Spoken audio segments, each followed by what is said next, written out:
శనివారం రోజున వెంకన్నకు ఇష్టమైన నైవేద్యాన్ని పెట్టి చూడండి.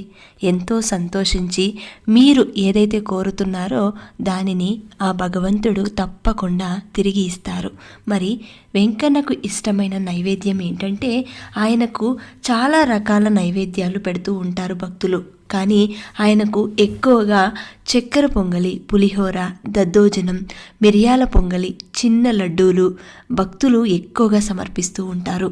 ఇంకా వారి శక్తి కొలది వడ, దోశ, జిలేబీ, పెద్ద లడ్డూలు, మురుకులు, పెద్ద పెద్ద వడలు ఇలాంటివి వారి శక్తి కొలది పెడుతూ ఉంటారు. కానీ భగవంతునికి ఎప్పుడూ కూడా భక్తితో, శ్రద్ధతో, నమ్మకంతో మీరు చేస్తున్న ఏ చిన్న పనైనా సరే ఆ భగవంతుడు స్వీకరిస్తారు. ఆఖరికి ఇన్ని నైవేద్యాలు పెట్టాలా అంటే తప్పనిసరి అయితే కాదు, చిన్న గ్లాస్లో పచ్చి పాలు పెట్టినా సరే స్వీకరిస్తారు.